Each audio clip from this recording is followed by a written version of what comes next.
تربیت کا اصول اہل علم نے بتایا ہے کہ 7 سال تک بچے کو سینے سے چمٹا کے رکھو، 7 سال سے لے کر 14 سال تک بچے کو غلام بنا کے رکھو، 14 سال سے لے کر 21 سال تک بچے کو دوست بنا کے رکھو، اس کے بعد 21 سال کے بعد ان کی تربیت مکمل ہو جائے گی۔ یہ 3 مراحل ہیں۔ پہلے 7 سال گود میں اٹھا کے رکھو، اور آج بھی بعض جگہ پہ، یہاں جاپان کے اندر اب انہوں نے اجازت دیا کہ 7 کے 8 سال کے بعد بچہ اسکول جائے گا۔ پہلے 10 سال تک غالباً ان کا تھا، 10 سال تک وہ اسکول نہیں جانے دیتے تھے بچے کو، کہ ماں ہی تربیت کرے۔ سب سے بہتر تربیت کی درس گاہ، آماج گاہ یہی ہے ماں کی آغوش۔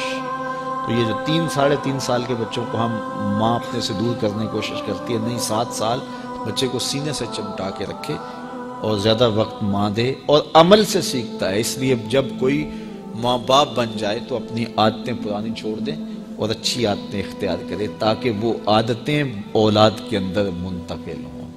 الوالد سر لابیہ، عمومی قاعدہ یہ ہے کہ والدین کا عکس ہوتی ہے اولاد، والدین کا راز ہوتی ہے اولاد۔ بہت سارے لوگ آتے ہیں ہمارے پاس، جناب یہ ہمارے بچوں کو کوئی تعویذ دے دو، کوئی ان کے لیے دم کر دو، ان کو اپنا مرید بنا لو، ان کو اپنے پاس رکھ لو، ان کو اپنی صحبت میں رکھو، یہ نماز بھی نہیں پڑھتا، چلو ہم نہیں پڑھتے تو یہ تو پڑھے۔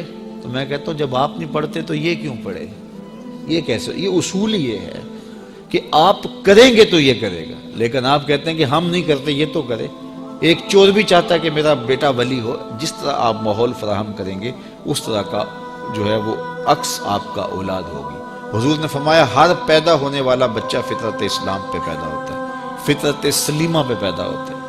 اب اس کے ماں باپ اس کو عیسائی بناتے ہیں، اس کے ماں باپ اس کو یہودی بناتے ہیں، اس کے ماں باپ اس کو مجوسی بناتے ہیں۔ تو یہ عمومی طور پہ ماحول اس کو فراہم کرتا ہے، لیکن فطرتاً اگر اس کو کوئی سبق ماں باپ کی طرف سے نہ ہو تو وہ فطرتاً اسلام پہ ہو، کیونکہ فطرت سلیمہ یہ ہر شے کی اصل ہے۔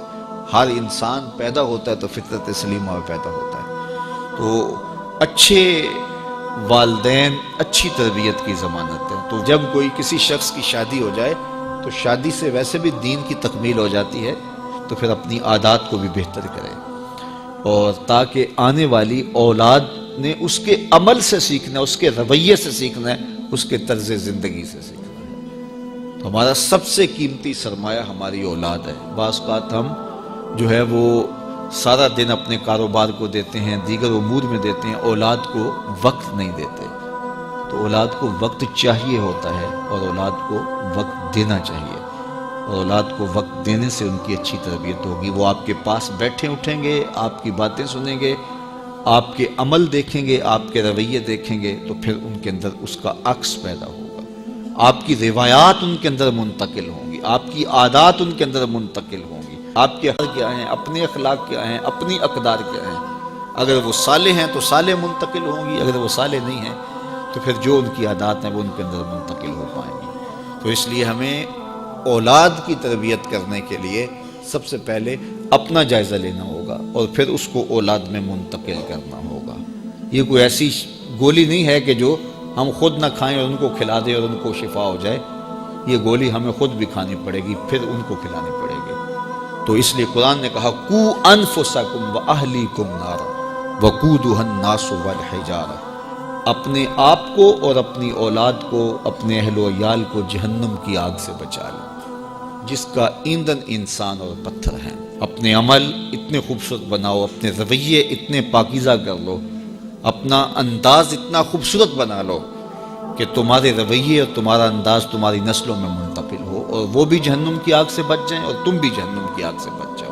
لیکن اگر تمہارے رویے خوبصورت نہ ہوئے، عمل خوبصورت نہ ہوا، اولاد کی تربیت میں سب سے اہم چیز کیا ہے؟ ہم سمجھتے ہیں کہ تربیت میں ہماری گفتگو اثر انداز ہوگی، ہم دلائل کے انبار لگا دیں گے اور اولاد کو قائل کر لیں گے۔ اولاد قائل کرنے سے نہیں سیکھتی، اولاد آپ کے عمل سے سیکھتی ہے۔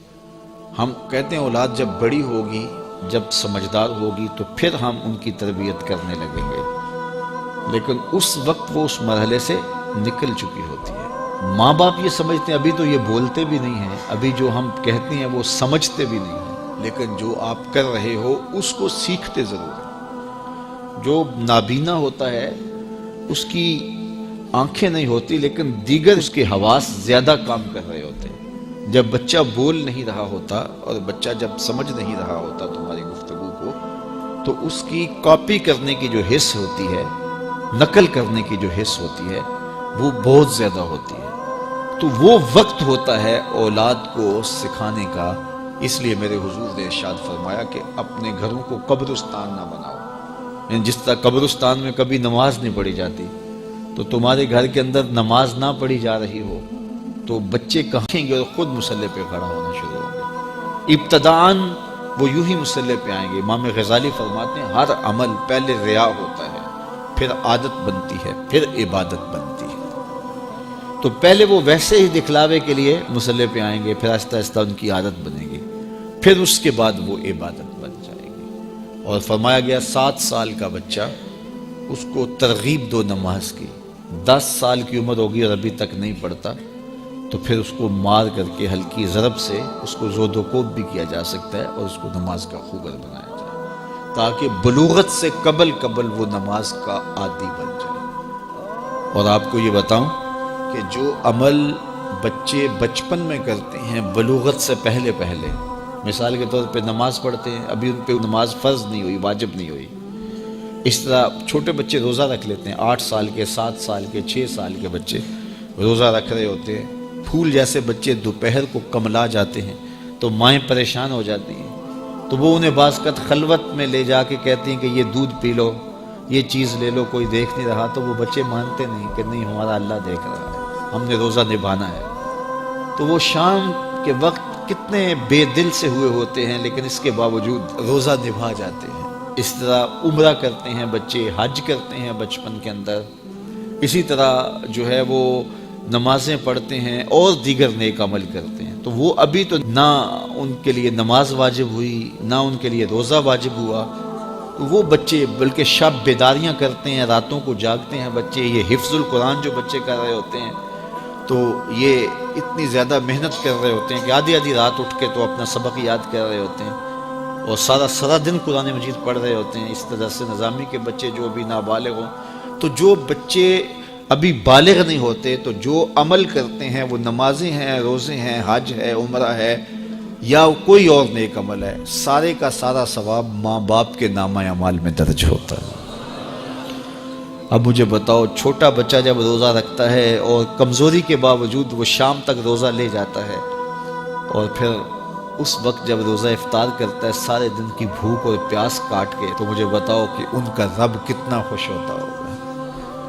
اور کیونکہ نہ تو اس کے اندر کوئی تصنع ہے اور نہ کوئی اور بات، ان کا عمل ہی عمل ہے، اس میں خلوص ہی خلوص ہے، تو پھر وہ ماں باپ کے نامہ اعمال کے اندر وہ نیکیاں درج ہوتی ہیں۔ تو اولاد کو بچپن کے اندر آپ جو تربیت دیتے ہیں، تو وہ جو عمل کرتے ہیں، ایک تو ماں باپ کے کھاتے میں اس کا عمل، اور دوسرا بالغ ہونے سے قبل ان کی عادت پختہ ہو گئی، تو والدین کی ذمہ داری ہے کہ ان کو جو ہے وہ صالح تربیت